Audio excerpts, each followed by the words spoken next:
ओम नमो भगवते वासुदेवाय। स्वागत है आप सभी का हमारे चैनल पर। आज के इस वीडियो में आप सुनेंगे अमावस्या की कथा और इसके साथ ही श्रीमद् भगवद गीता के 7वें अध्याय का पाठ भी सुनेंगे, शुद्ध एवं सरल हिंदी में महात्म के साथ में। तो कथा को पूरा अवश्य सुनिए। आज के दिन अर्थात अमावस्या के दिन अमावस्या की कथा सुनने से, भगवत गीता के 7वें अध्याय का पठन या श्रवण करने से हमारे पितृगणों को शांति मिलती है, पितरों का आशीर्वाद प्राप्त होता है। तो अमावस्या के दिन श्रीमद् गीता के 7वें अध्याय को पढ़ना या सुनना अवश्य चाहिए। तो इससे पहले कि मैं कथा आरंभ करूं, आपसे एक ही आग्रह है, अगर अभी तक आपने हमारे चैनल को सब्सक्राइब नहीं किया है तो सब्सक्राइब करके बेल आइकन पर क्लिक कर लीजिए। और अगर आज की कथा आपको पसंद आती है तो वीडियो को लाइक करके औरों को भी शेयर करिए। तो चलिए शुरू करते हैं। सबसे पहले अमावस्या की कथा। एक साहूकार के 7 बेटे, 7 बहुएं और उनके साथ एक बेटी थी। साहूकार के घर रोज एक जोगी आता जिसे साहूकार की बहू भिक्षा देती। उस जोगी को जब साहूकार की बेटी भिक्षा देने आती तो वह उससे भिक्षा नहीं लेता था और कहता कि तेरे भाग्य में सुहाग की जगह दुहाग लिखा है। लड़की को उस जोगी की ये बात बहुत बुरी लगती और एक दिन वह अपनी माँ से रोते रोते जोगी की बात बताती है। सारी बात सुनकर माँ कहती है कि कल जब जोगी आएगा तो मैं सुनती हूँ कि वह क्या कहता है और क्यों कहता है। अगले दिन फिर जोगी आता है तो साहूकारनी छिपकर बैठ जाती है और लड़की को भिक्षा देने के लिए भेजती है। जोगी उससे भिक्षा नहीं लेता और फिर वही बात दोहराता है कि तेरे भाग्य में सुहाग की बजाय दुहाग लिखा है। लड़की की माँ बाहर निकलकर आती है और जोगी से कहती है कि एक तो हम तुझे भिक्षा देते हैं और तू हमें गाली देता है। तो जोगी कहता है कि मैं गाली नहीं दे रहा, जो बात सच है वही कह रहा हूँ। इसके भाग्य में जो लिखा है मैं वही सच बता रहा हूँ। सारी बातें सुनने पर लड़की की माँ कहती है कि जब तुझे सारी बात पता है तो इससे बचने का उपाय भी पता होगा। तो जोगी कहता है कि 7 समुंदर पार एक धोबन रहती है जिसका नाम सोना है। वह अमावस्या का व्रत करती है। अगर वह आकर इसे फल दे दे तभी इसका दुहाग टल सकता है, अन्यथा विवाह के समय सर्प के काटने से इसके पति की मृत्यु हो जाएगी। सारी बात सुनकर माँ रोने लगी और सोना धोबिन की तलाश में निकल गई। चलते चलते रास्ते में तेज धूप पड़ रही थी, जिससे बचने के लिए वह एक पीपल के वृक्ष के नीचे बैठ गई। उसी वृक्ष पर एक गरुड़ के बच्चे अपने घोंसले में रहते थे। तब एक सांप आया और गरुड़ के बच्चों को खाने के लिए लपका, लेकिन साहूकारनी ने उस सांप को मारकर बच्चों की रक्षा की। कुछ देर के बाद वह गरुड़नी आई और सब जगह खून देखकर साहूकारनी को चोंच मारने लगी। तो साहूकारनी बोली कि एक तो मैंने तेरे बच्चों को सांप से बचाया और तू मुझे मार रही है। सारी बातें जानने पर गरुड़नी बोली, तूने मेरे बच्चों की रक्षा की है, इसलिए तू जो मांगना चाहती है वो मांग ले। तो साहूकारनी उस गरुड़नी से कहती है कि मुझे 7 समुंदर पार सोना धोबिन के यहाँ पर छोड़ दो। और गरुड़नी ने वैसा ही किया। साहूकारनी वहाँ पहुँच गई, लेकिन सोचने लगी कि अब मैं इसे मनाऊं कैसे। सोना धोबिन की भी 7 बहुएं थी, लेकिन घर के काम को करने के लिए सदा आपस में लड़ती झगड़ती रहती थी। रात को जब सब सो जाते तो साहूकारनी आती और चुपके से सारा काम कर कर उजाला होने से पहले चली जाती। सारी बहुएं भी आपस में यही सोचती कि हम में से कौन सी बहू है जो सारा काम कर देती है, लेकिन एक दूसरे से पूछने की हिम्मत किसी की नहीं होती। काम करने की बात सोना धोबिन ने भी देखी कि आजकल बहुएं लड़ती भी नहीं है और काम भी सारा हो जाता है। सोना धोबिन ने अपनी सारी बहुओं को बुलाया और पूछा कि आजकल तुम लड़ती भी नहीं हो और घर का सारा काम कर देती हो, कौन है जो सारा काम करती है। बहुएं सास से झूठ कहती हैं कि लड़ाई करने से क्या फ़ायदा, इसलिए हम मिलजुल कर सारा काम कर लेती हैं। सोना धोबिन को अपनी बहुओं की बात पर विश्वास नहीं हुआ और वह रात में जागकर स्वयं सच देखना चाहती थी कि ये काम कौन करता है। रात होने पर सोना धोबिन छुपकर बैठ गई कि देखूं तो कौन सी बहू काम करती है। जब रात हुई तो वह देखती है कि एक औरत चुपके से घर में घुस रही है। वह देखती है कि उसने घर का सारा काम कर दिया और जाने की तैयारी में है। जैसे ही साहूकारनी जाने लगती है तो सोना धोबिन उसे रोकती है और पूछती है कि तुम कौन हो और क्या चाहती हो। तब साहूकारनी कहती है कि पहले तुम ये वचन दो कि तुम मैं जो मांगूंगी दोगी, तभी बताऊंगी। तब वह धोबन वचन भरती है। तब साहूकारनी कहती है कि मेरी बेटी के भाग्य में दुहाग लिखा है, लेकिन तुम अमावस्या का व्रत करती हो तो मेरे साथ चलकर उसे सुहाग दे दो। सोना धोबिन वचन से बंधी थी तो वह साहूकारनी के साथ चलने के लिए तैयार हो जाती है। जाते हुए सोना धोबिन अपने बेटों और बहुओं से कहती है कि मैं इस औरत के साथ इसकी बेटी को सुहाग देने जा रही हूँ, लेकिन अगर मेरे पीछे से तुम्हारे पिताजी मर जाएं तो उन्हें तेल के कूपे में डालकर रख देना। धोबिन साहूकारनी के घर पहुंच जाती है।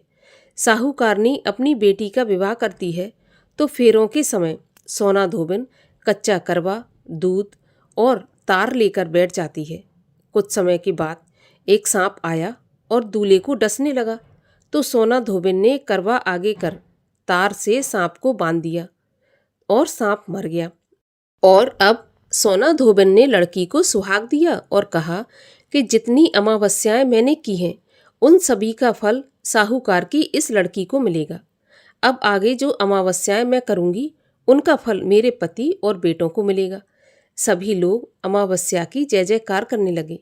सोना धोबिन अपने घर वापस जाने को तैयार हुई तो साहूकारनी ने कहा कि तुमने मेरे जमाई को जीवन दान दिया है, इसलिए तुम जो चाहो मांग लो।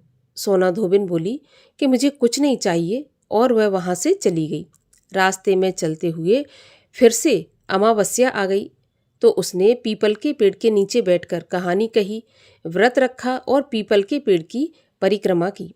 पीपल के पेड़ की पूजा करने के बाद जब वह घर जाती है तो देखती है कि उसका पति मरा पड़ा है। अब रास्ते में जो अमावस्या का व्रत उसने किया था और पूजा की थी उसका फल अपने पति को दिया, जिसके प्रभाव से वह पुनः जीवित हो गया। सब कहने लगे कि तूने ऐसा क्या किया जो तेरा पति जिंदा हो गया। तो वह कहती है कि मैंने तो ऐसा कुछ नहीं किया, बस रास्ते में अमावस्या आ गई थी जिसका मैंने व्रत किया, कहानी कही और पीपल के वृक्ष की 108 बार परिक्रमा की। अब तो सारी नगरी में ढिंढोरा पिटवा दिया गया कि हर कोई अमावस्या की पूजा करेगा, व्रत रखेगा, कहानी कहेगा और पीपल के वृक्ष की 108 परिक्रमा करेगा। तभी से इस अमावस्या के व्रत की ख्याति हुई। हे अमावस्या माता, जैसा आपने साहूकार की बेटी को सुहाग दिया वैसे सबको सुहाग देना, सबका सुहाग अमर रखना। और अब सुनिए श्रीमद् भगवद गीता के 7वें अध्याय का पाठ। भगवान श्री कृष्ण बोले, हे पार्थ, मुझ में मन लगाकर मेरे ही आश्रित होकर योग अभ्यास करते हुए मेरे स्वरूप का संशय रहित पूर्ण ज्ञान कैसे होगा, सो सुनो। विज्ञान के सहित वह पूर्ण ज्ञान मैं तुम्हें सुनाता हूँ, जिसके जानने से तुमको इस लोक में और कुछ भी जानना शेष नहीं रहेगा। हजारों मनुष्यों में से कोई एक सिद्धि प्राप्ति के लिए यत्न करता है। उन यत्न करने वालों सिद्धों में से भी कोई बिरला ही मुझे ठीक प्रकार से जान पाता है। पृथ्वी, जल, अग्नि, वायु, आकाश, मन, बुद्धि और अहंकार, ये 8 प्रकार की मेरी प्रकृति है। इस प्रकृति को अपरा अचेतन अर्थात जड़ कहते हैं। और हे महाबाहु, इससे दूसरी प्रकृति चेतन है, जिसने संपूर्ण जगत को धारण किया है। इन्हीं दोनों प्रकृतियों से सब प्राणी मात्र उत्पन्न होते हैं। ऐसा जानो, ये प्रकृतियाँ हमसे ही उत्पन्न हुई हैं। इस प्रकार जगत की उत्पत्ति और प्रलय का कारण मैं ही हूँ। हे धनंजय, धागों में जिस प्रकार मणि पिरोई जाती है, उसी भांति ये संसार मुझ में ही गुथा हुआ है, मुझसे परे और कुछ भी नहीं है। हे कुंती नंदन, जल में रस मैं ही हूँ, चंद्रमा और सूर्य में प्रभा मैं ही हूँ, सभी वेदों में प्रणव मैं ही हूँ, आकाश में शब्द तथा पुरुषों में पौरुष मैं ही हूँ। हे अर्जुन, पृथ्वी में जो सुगंध है तथा अग्नि में तेज मैं ही हूँ।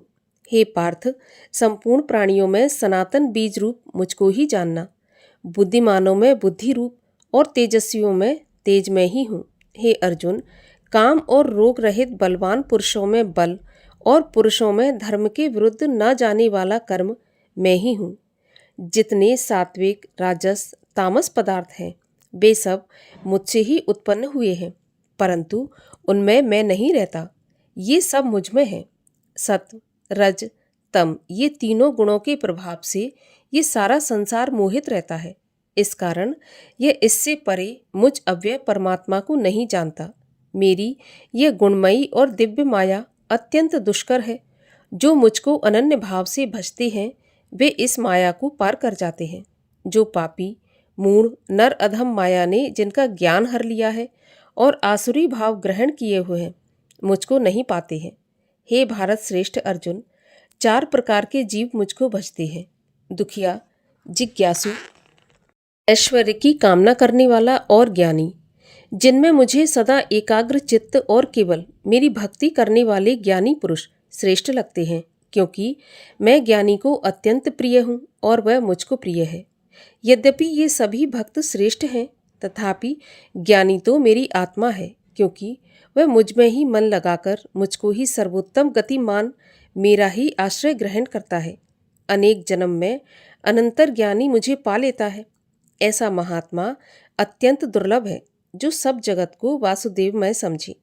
अपनी अपनी प्रकृति के नियम के अनुसार मनुष्य भिन्न भिन्न काम वासनाओं के अज्ञान में डूबकर उन फलों की चाहना से अन्य देवताओं के अधीन होकर उनकी उपासना करते हैं।